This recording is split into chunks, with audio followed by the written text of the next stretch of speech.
llegamos al texto de la semana pasada, que fue bien especial, en el cual nos recordó que la semilla tiene vida por sí misma, que el sembrador siembra la semilla y se va a dormir, se va a descansar, y la semilla crece, brota y da fruto por sí misma, porque la semilla tiene vida en sí misma.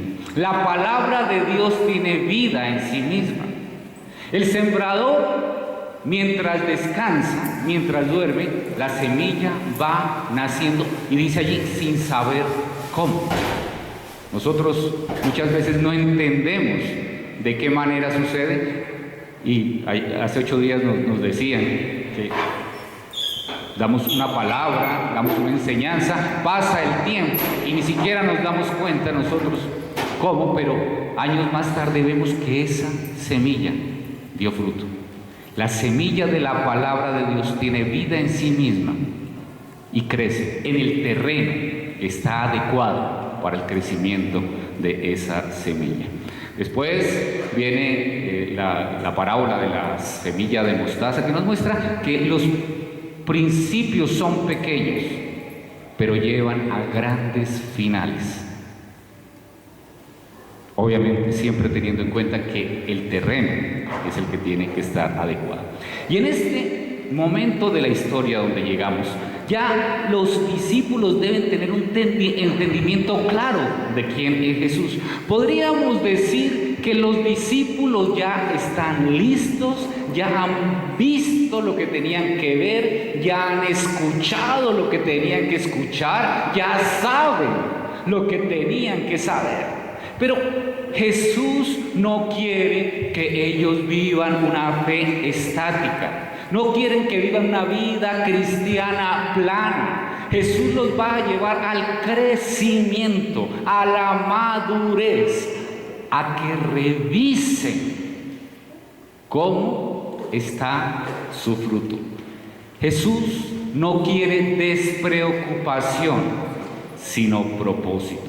Jesús no quiere que vivamos una vida plana, religiosa, donde sencillamente practicamos algunas cosas, sino quiere un propósito para nuestras vidas. Y hoy el Señor nos va a mostrar que tiene que llevar a sus discípulos a situaciones donde crezcan y donde den frutos.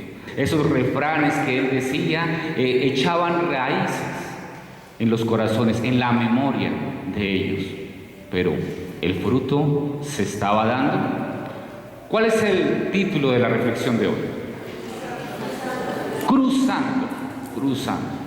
Jesús está allí en la playa, subido en la barca, contando las parábolas. Ya se ha alejado de la multitud, está con unos pocos discípulos, con los más cercanos, tal vez alrededor de la barca, tal vez en otras barcas junto a él, algunos sentados en la misma barca. El texto no nos lo dice, pero sabemos que está allí. Él no se ha ido de ese lugar. Y hay unas personas cercanas a él escuchando lo que él está enseñando. Y Jesús está allí y hace una invitación dada por el mismo maestro. Y cuando el maestro hace una invitación, con seguridad esa invitación tiene un propósito. Con seguridad esa invitación tiene algo mucho más allá de lo que podemos ver a simple vista. Tiene propósito y tiene bendición. El primer punto es cruzando por invitación de Jesús. Dice el versículo 35, ese día maravilloso, ese día espectacular, ese día en que una gran multitud ha escuchado a Jesús mientras habla desde la barca, ese día en que se han escuchado esas parábolas espectaculares, en que Él les explicó la parábola del sembrador, ese día que ha sido perfecto. ¡Qué buen día! ¡Qué maravilloso día! Acaban de terminar una serie de estudios sobre el reino de Dios, dados por el mismo Maestro, por el mismo Jesús, y están llenos, están a rebosar de la palabra de Dios. Les han contado tal vez algunas de las parábolas más impactantes que tenemos en los evangelios. ¿Y qué pasa? Dice al anochecer. En otras versiones dice al atardecer o en la tarde. Es en la tarde, al anochecer, en la hora en que normalmente los pescadores salían a pescar. Este ejercicio de salir al atardecer, al anochecer por los pescadores, cientos de veces lo habían hecho 4 de los discípulos, de los apóstoles de Jesús. Simón, llamado Pedro, que era pescador, su hermano Andrés, Jacobo y Juan, que también eran socios de esta pesquera, llamémoslo de esa manera. Ellos habían hecho este ejercicio cientos de veces, desde niños, desde pequeños, cuando apenas estaban aprendiendo a caminar, salían con sus padres a pescar al atardecer. Conocían de memoria el lugar, conocían de memoria la zona, las olas, los vientos, lo conocían. Jesús les dijo a sus discípulos: crucemos al otro lado. Y aquí, ¿quién invita? Jesús es el que hace la invitación. Crucemos al otro lado. Ese maestro que ha hecho maravillas y prodigios, ese maestro que ha liberado endemoniados, ese maestro que ha sanado enfermos, dice: vamos al otro lado. Ese maestro que conoce los secretos del reino de Dios está invitando. Tiene que ser una gran invitación. Cuando los discípulos escuchan esto, dicen: wow, el Señor nos está haciendo una invitación. ¡Qué espectacular! Después de todo lo que hemos aprendido, vamos a celebrar que la clase de hoy, que la serie que vimos hoy estuvo maravillosa. Crucemos juntos los discípulos más Jesús, todos juntos. ¿Y a dónde se iban? Al otro lado. Es una misión con propósito. Hay una acción, hay un medio y hay una meta. Más adelante, cuando lleguemos con Jesús al otro lado, sabremos que va a llegar a Decápolis, una región que, aunque era del país de los judíos, estaba gobernada por Roma y tenían unas costumbres diferentes a los judíos. Pero ellos van a cruzar hasta el otro lado.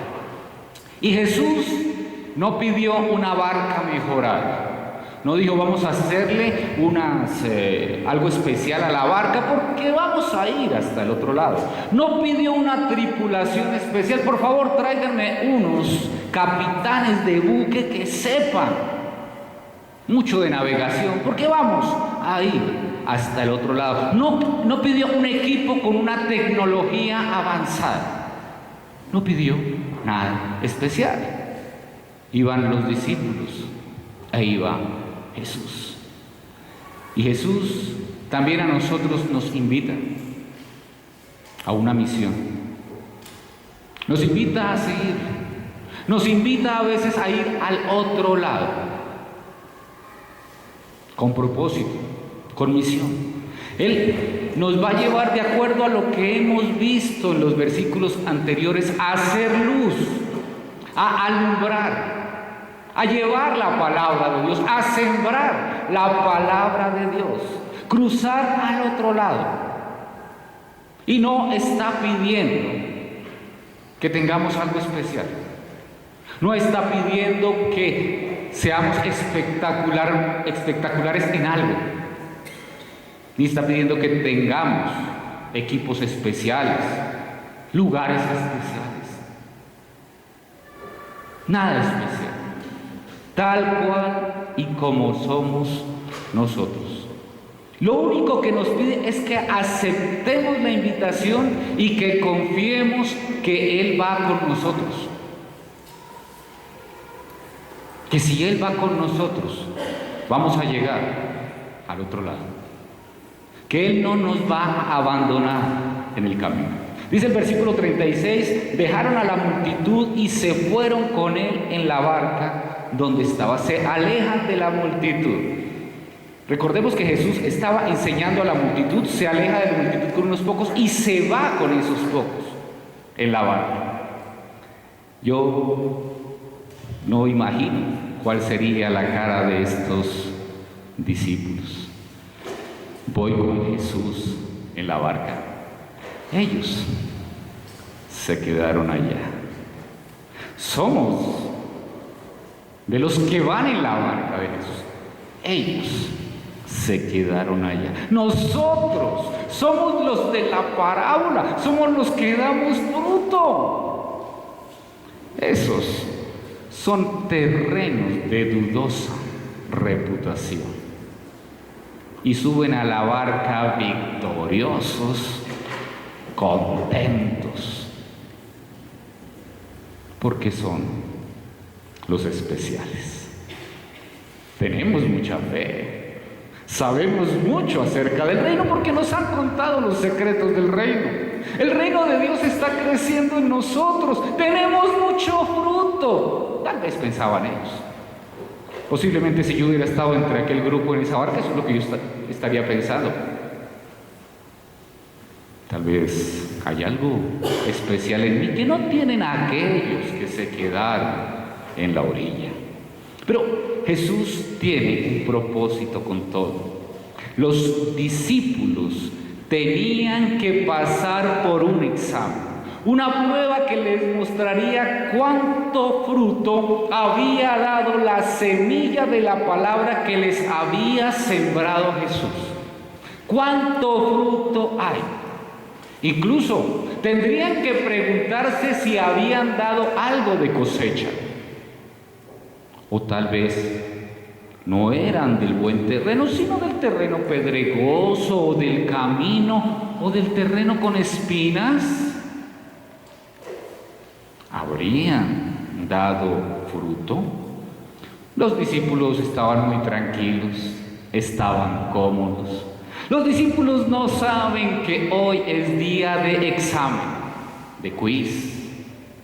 Que cuando Jesús dijo pasemos al otro lado, es como cuando un profesor en el colegio o en la universidad dice, saquen una hoja.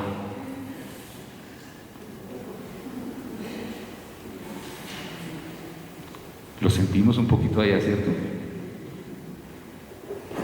Esa frase no nos gusta nada. Dice el versículo 36 al final que también lo acompañaban otras barcas. Posiblemente estas barcas acompañaron a Jesús y a sus discípulos en todo lo que vamos a leer hoy. Y fueron testigos de lo que ocurrió. Punto 2. Cruzando y evaluando. ¿Qué habían hecho los discípulos hasta este momento? Habían seguido a Jesús, habían visto los prodigios, habían escuchado, habían aprendido de Jesús. Todo lo que habían hecho era bueno.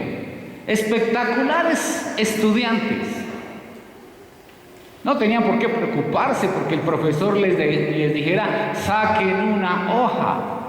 Había sido también un día espectacular en el cual habían aprendido mucho. Merecían una buena nota, merecían una carita feliz. Eso era lo que merecían. Pero viene la evaluación.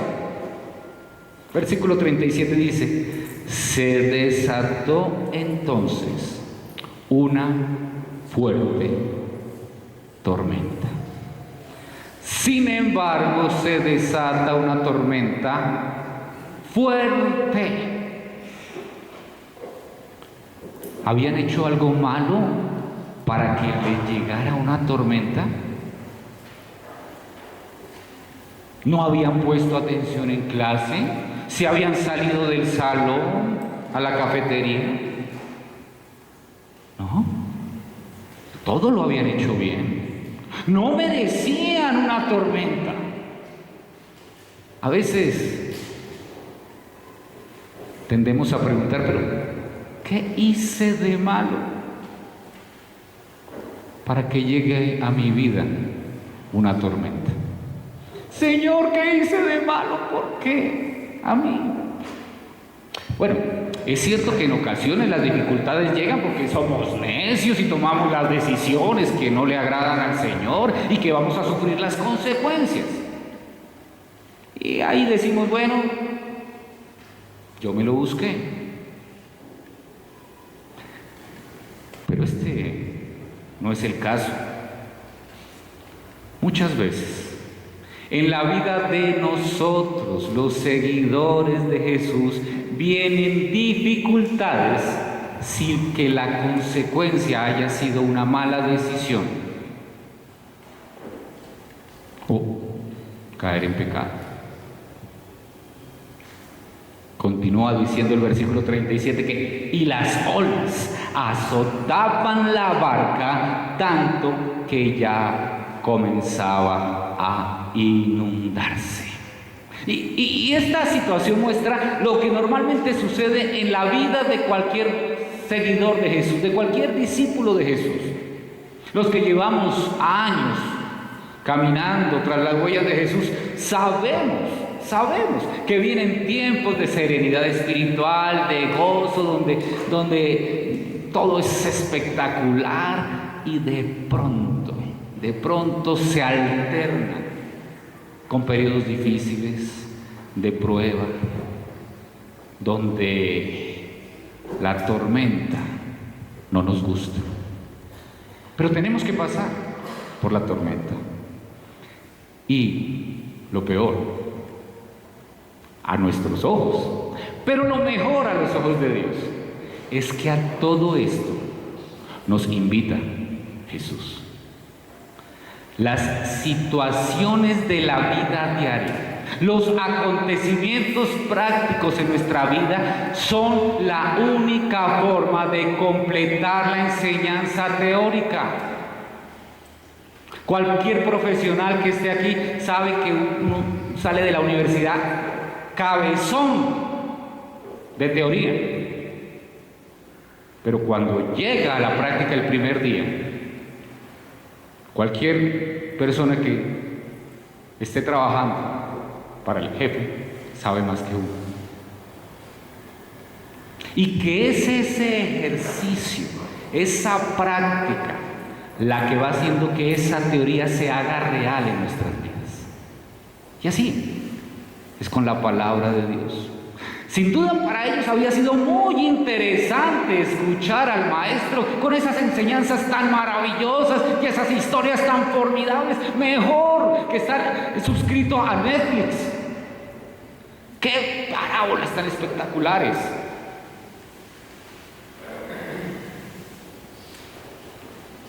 Ahora llegaba el momento de poner en práctica la enseñanza y tendrían los discípulos la fe que necesitaban en esta nueva situación a la que el Señor los había invitado. El fruto estaría listo para la situación que estaban viviendo. Dice versículo 38, Jesús mientras tanto estaba en la popa, ¿haciendo qué? Durmiendo sobre un cabezal. Y tal vez esto es de las escenas más simpáticas que encuentra uno en el Nuevo Testamento. Los discípulos viendo esa tormenta y Jesús plácidamente durmiendo sobre un cabezal. Y es aquí donde tenemos que conectar esta historia con lo que viene atrás, y por eso aquí estudiamos la Biblia secuencialmente, para entender por qué está sucediendo esto.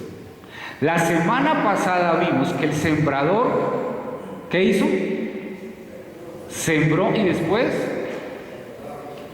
se fue a dormir, se fue a descansar. Jesús todo el día había estado sembrando la palabra en los corazones de estos discípulos y ahora está durmiendo, descansando, porque la palabra, la semilla de la palabra tiene vida por sí misma, crece por sí misma. Jesús duerme, porque ese es el principio del reino de los cielos. La palabra se siembra y crece por sí misma. Incluso dice en los versículos que vimos la semana pasada, versículos 26 y 27 de la semana pasada los vimos. Así es el reino de Dios, como cuando un hombre echa semilla en la tierra y duerme y se levanta de noche y de día y la semilla brota y crece sin que éste sepa cómo. No tenemos que ayudarle a la palabra. Hace 8 días nos decían que no hay que inventarnos nada adicional.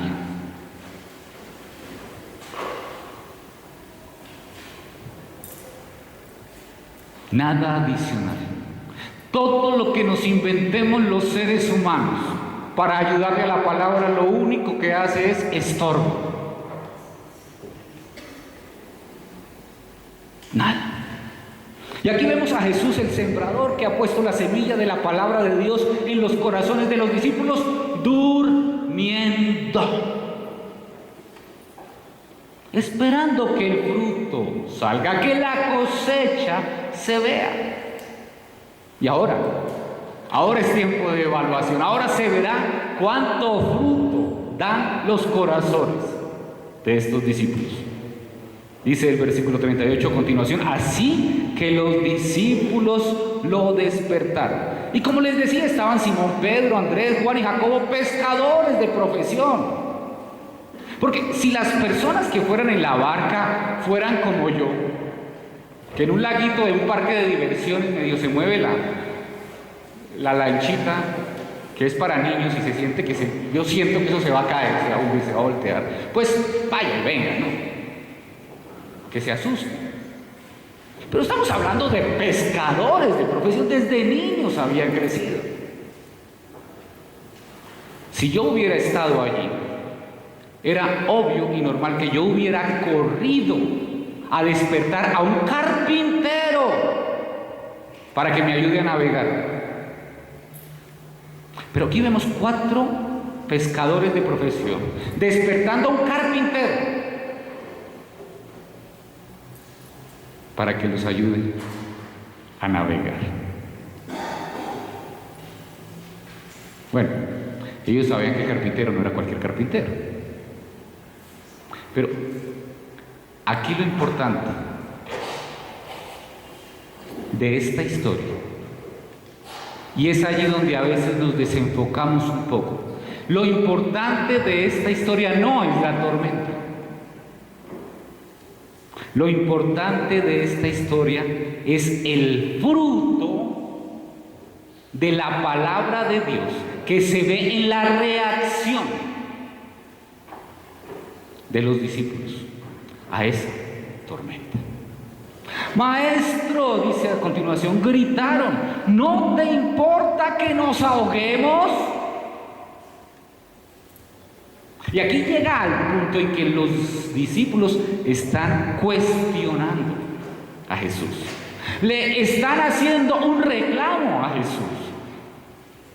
¿Será que a Jesús le importa que nos ahoguemos o será que no le importa? ¿Será que Jesús no nos ama o sí nos ama? ¿Será que Jesús se preocupa por nosotros o no se preocupa? ¿Será que Jesús no nos invitó a cruzar para dejarnos morir en la tormenta? Eso es lo que hay detrás de este reclamo que hacen allí, de este cuestionamiento que le están haciendo a Jesús. Esta tormenta está mostrando lo que hay en los corazones de estos discípulos. Esta tormenta está mostrando qué tipo de terreno es el corazón de cada uno de estos discípulos. ¿Qué hay allí en ese corazón? ¿Recuerdan que uno de los terrenos, el terreno de las espinas, dice que las espinas son los problemas, las riquezas y que ahogan la semilla? Pues aquí estos discípulos no solo se estaban ahogando en agua, la semilla de la palabra se estaba ahogando en el problema de la tormenta.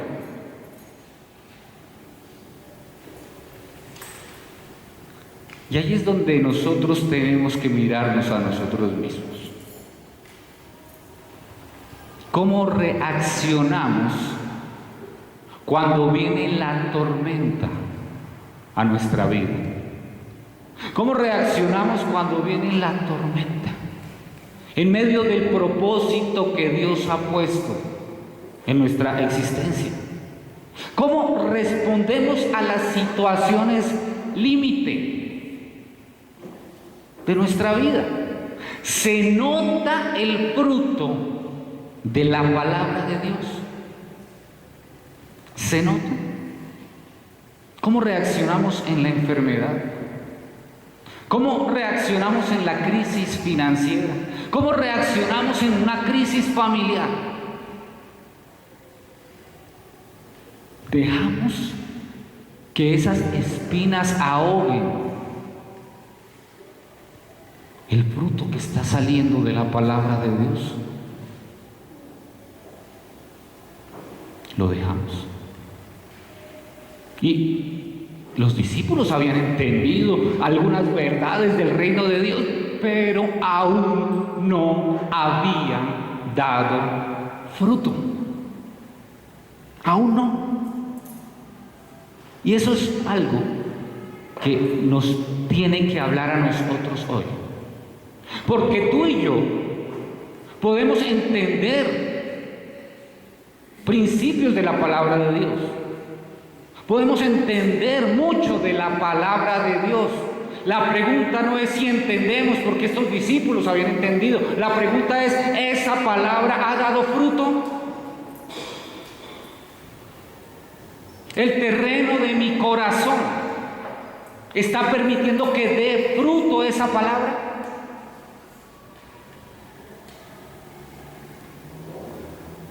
Y en las situaciones límite, tú lo sabes. Cuando el Señor dice, saquen una hoja que viene el momento de la prueba, tú lo sabes.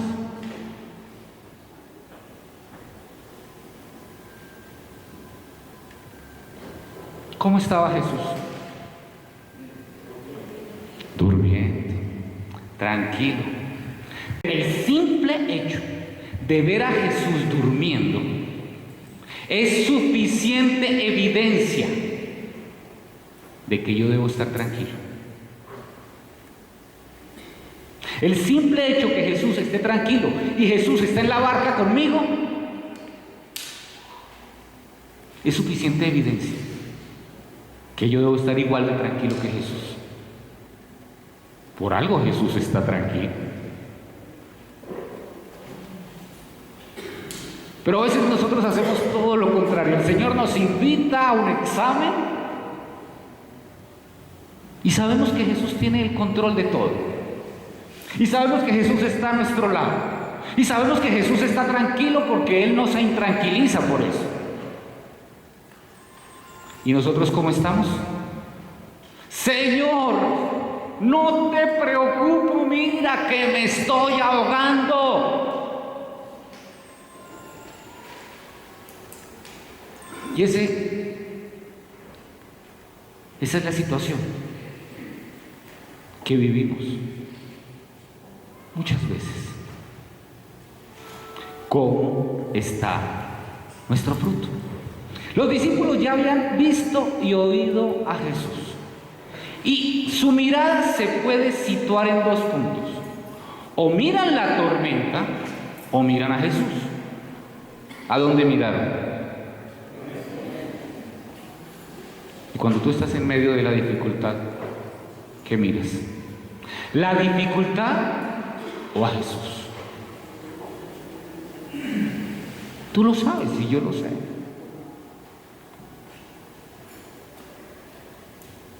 A veces tenemos momentos maravillosos en que fijamos la mirada en Jesús, pero a veces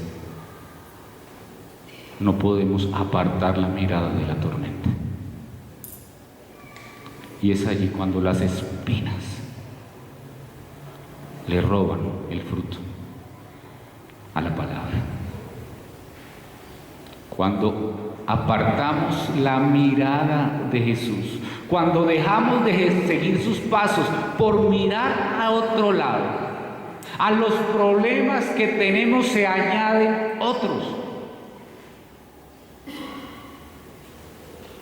Y es que esa paz, esa fortaleza y ese gozo que en medio de la dificultad nos puede dar el Señor, no va a llegar a nuestras vidas. Punto 3. Cruzando y madurando. Él, versículo 39, Él se levantó, reprendió al viento y ordenó al mar: silencio, cálmate. Lo importante de esta expresión es que Jesús hace valer su autoridad sobre los elementos de la naturaleza. Hasta ese momento, los discípulos habían visto que Él tenía autoridad sobre la enfermedad y que tenía autoridad sobre los demonios. Pero por primera vez ven que Él tiene autoridad sobre la naturaleza. Y dice a continuación: el viento se calmó y todo quedó completamente tranquilo. ¿Alguien ha estado cerca del mar o cerca de un lago grande después de una lluvia fuerte o de un ventarrón fuerte? ¿Cuánto se demora en calmarse las aguas después que el viento se sosegó? Mucho tiempo. Las aguas siguen por un buen rato. Pero aquí Jesús da la orden y no solamente cesa el viento, sino que el agua queda como un espejo. Todo queda quieto. Versículo 40. ¿Por qué tienen tanto miedo?, dijo a sus discípulos. ¿Todavía no tienen fe? ¿Qué está poniendo en evidencia Jesús? Que aún no tienen fe, que sus corazones no están dando el fruto. Y ellos habían podido echarle la culpa a la tormenta, es que la tormenta, es que nunca había sido algo así, pero acaban de escuchar la parábola del sembrador hace apenas unas horas. Acaban de escuchar la parábola de la semilla que crece por sí sola, de la semilla de mostaza. Y ellos tienen que reconocer en ese momento que son terrenos que aún no son los adecuados para dar fruto, que esos terrenos aún necesitan ser arados un poquito. Versículo 41. Ellos estaban espantados y se decían unos a otros: ¿quién es este que hasta el viento y el mar le obedecen? ¿Quién es este que hasta el viento y el mar le obedecen? Y pasaron del temor a la tormenta al temor al poder de Dios. Ahora hay otro temor. Llevan 3 capítulos para nosotros. Y si nosotros en 3 capítulos llevamos no sé cuántos meses, ¿cuánto tiempo llevarían caminando ellos con Jesús? Y hacen esta pregunta: ¿quién es este? Pero ellos lo sabían, ellos lo saben. Ellos habían leído muchas veces el Salterio, los Salmos. Y el Salmo 107 dice quién es Jesús. Salmo 107, 23 al 32. Dice así: se hicieron a la mar en sus barcos, para comerciar surcaron las muchas aguas. Allí en las aguas profundas vieron las obras del Señor y sus maravillas. Habló Dios y se desató un fuerte viento que tanto encrespó las olas, que subían a los cielos y bajaban al abismo ante el peligro. Ellos perdieron el coraje. Ante el peligro ellos perdieron el coraje. Como ebrios tropezaban, se tambaleaban, de nada les valía toda su pericia. En su angustia clamaron al Señor y Él los sacó de su aflicción. Cambió la tempestad en suave brisa, se sosegaron las olas del mar. Ante esa calma se alegraron y Dios los llevó al puerto anhelado. Que den gracias al Señor por su gran amor, por sus maravillas en favor de los hombres, que lo exalten en la asamblea del pueblo, que lo alaben en el consejo de ancianos. ¿Quién es ese que hasta el viento y el mar le obedecen? Jesús, Dios mismo hecho hombre. Es Dios mismo el que está allí. Y cuando Dios está en la barca de nosotros, no hay tormenta que nos haga negar.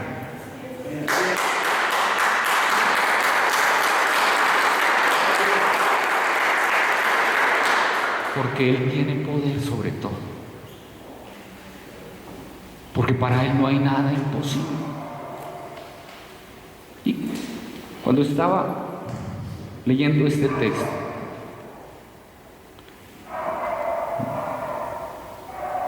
venía una pregunta, una y otra vez.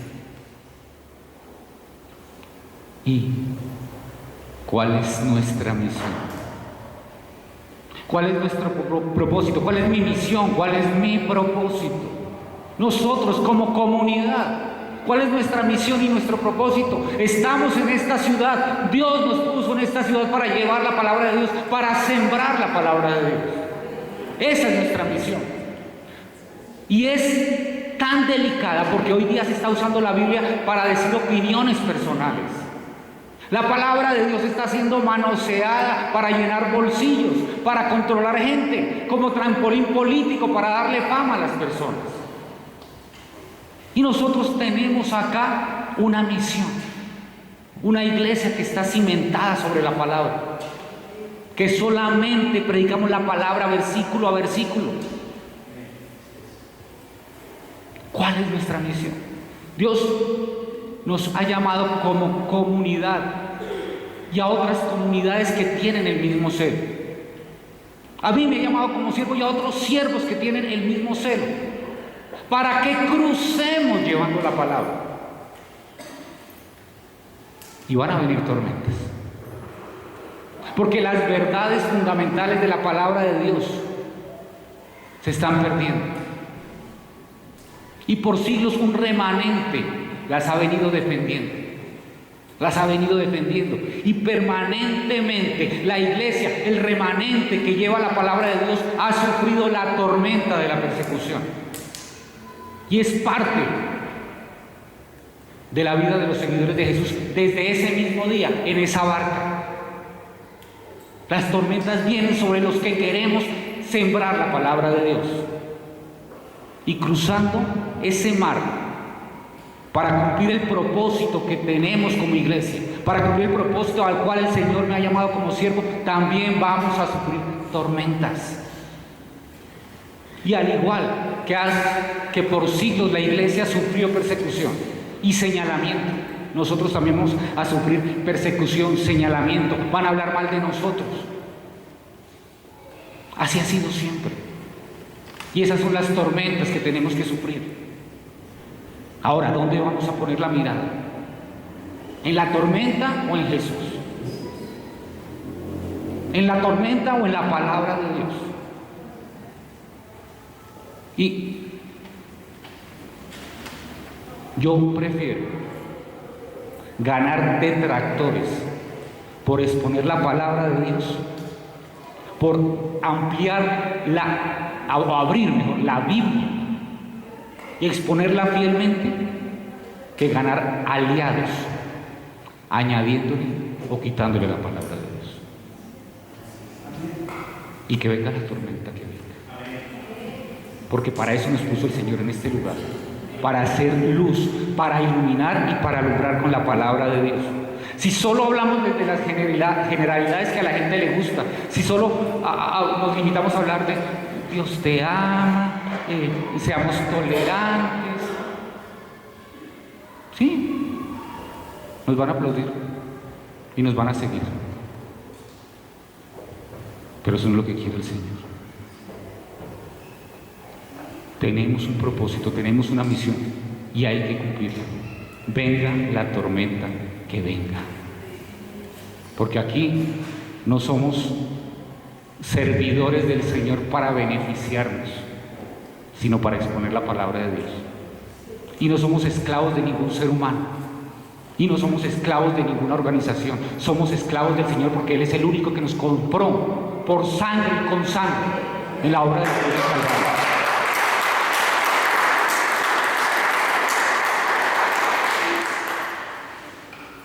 Y vendrán tormentas.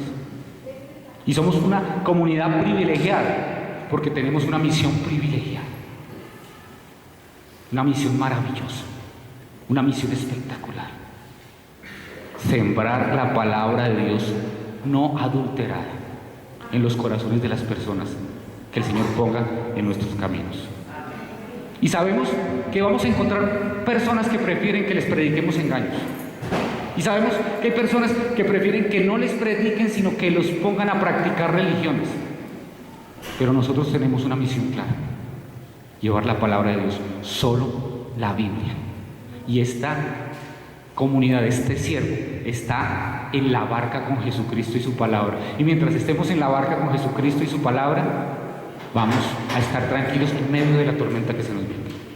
Porque el Señor está con nosotros y Él nunca nos va a abandonar.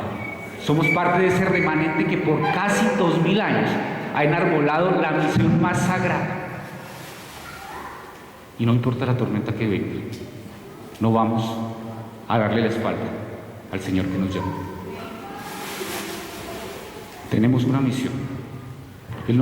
Mismo Jesús nos invitó a que nos subiéramos en la barca con Él. Y vamos a subirnos en la barca con Él y vamos a cruzar al otro lado con Él. ¿Lo vamos a hacer? Lo vamos a hacer. Tenemos que hacerlo. ¿Qué conclusiones llegamos hoy? Jesús nos llama a una misión, individualmente y comunitariamente.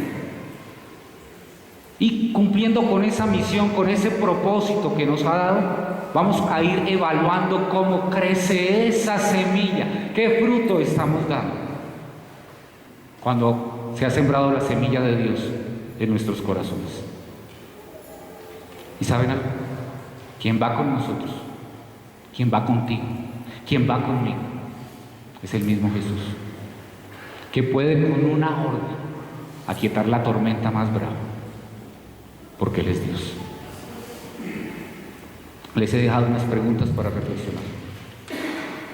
¿Has aceptado la misión a la cual te llamó el Señor? ¿Cómo reaccionas a las situaciones difíciles en medio de tu caminar tras las huellas de Jesús? ¿Ves el fruto de la palabra de Dios en tu corazón? Vamos a tener un tiempito allí, quédense sentados unos minuticos y vamos a pensar en lo que el Señor nos ha venido hablando en su palabra las últimas semanas. No sé si tú has sentido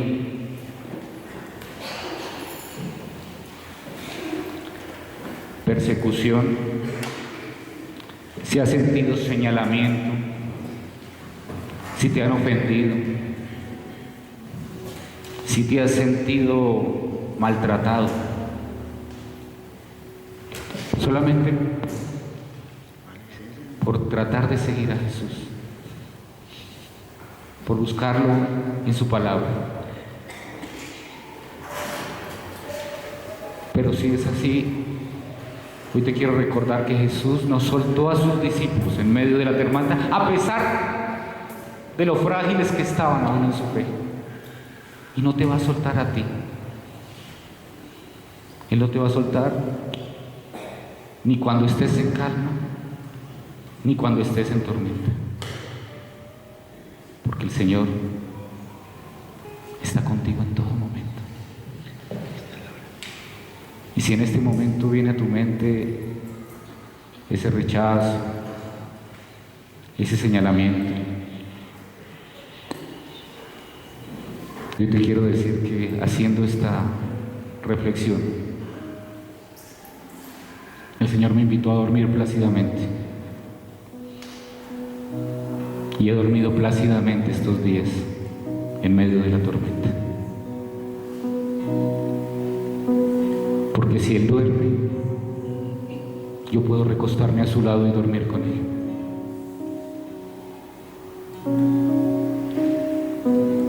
Señor amado, nunca estaremos listos para una gran tormenta. Siempre sentiremos algo de miedo, Señor. Pero hoy, Señor, solamente te pedimos que en ese momento, cuando llegue la enfermedad, la persecución, la crisis, el señalamiento, la calumnia, no miremos la tormenta, sino te miremos a ti, Señor.